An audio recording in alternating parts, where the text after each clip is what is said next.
আমরা সব সময় চিন্তা করি, ভালো কিছু পাওয়ার আশা করি, কিন্তু আমরা কি কখনো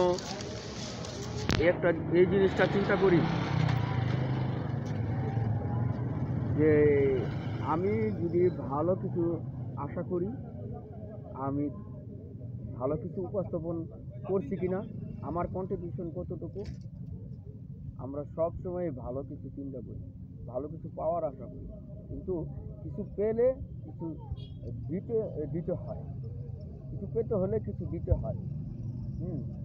এখন আমরা 5ই আগস্টের পরে এই রাষ্ট্র মেরামতের যে দায়িত্ব নিয়েছি, হ্যাঁ, তো আজকে যদি আমরা রাষ্ট্রকে কিছু দেই, ভালো কিছু, পরবর্তীতে রাষ্ট্র আমাদের ভালো কিছু দিবে।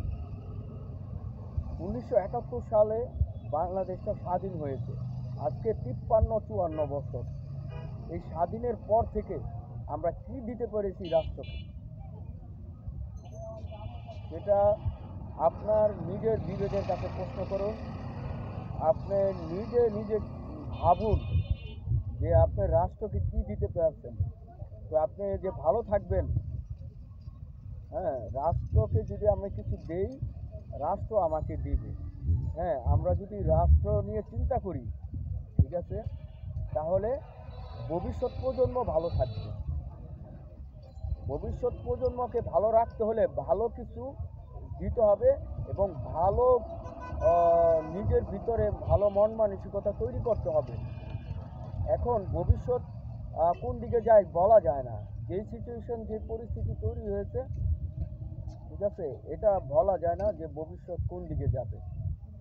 ঠিক আছে, আমার সবচেয়ে সুন্দর কথা এবং সহজ কথা, আমি যদি সুন্দর কিছু চিন্তা করি, ঠিক আছে, তাহলে পরবর্তীতে সুন্দর কিছু হবে। আমি যদি অসৌন্দর্য, অরাজকতা বা বিশৃঙ্খলতা তৈরির চেষ্টা করি, তাহলে এরকমই হবে, অরাজকতা, অশান্তি। ঠিক আছে, আমরা অশান্তি চাই না, আমরা ভালো কিছু চাই, সুন্দর মতো স্বপ্ন দেখি এবং সুন্দর মতো সাজাতে চাই। ঠিক আছে, তো সুন্দর মতো সাজাইতে হলে, ইসলাম হচ্ছে শান্তির ধর্ম, তাই আমাদের ইসলামী দলগুলা যেগুলো আছে, সমস্ত ইসলামী দলগুলা এখন ঐক্যবদ্ধ হন, জোট গঠন করুন, তাহলে এই দেশে ইসলাম ক্ষমতায় আসবে। ইসলাম যদি ক্ষমতায় আসে, এই দেশটা ভালো থাকবে। দেশকে ভালো রাখতে হলে, দেশের মানুষকে ভালো রাখতে হলে ইসলাম ছাড়া কোনো বিকল্প নেই। তাই আসুন আমরা ইসলামী আন্দোলন বাংলাদেশে যোগদান করি, পীর সাহেব চরমনায় হুজুরের হাতকে শক্তিশালী করি, হাত পাকা মার্কায় ভোট দেই। ন্যায় নীতির সংগঠন হচ্ছে ইসলামী আন্দোলন বাংলাদেশ।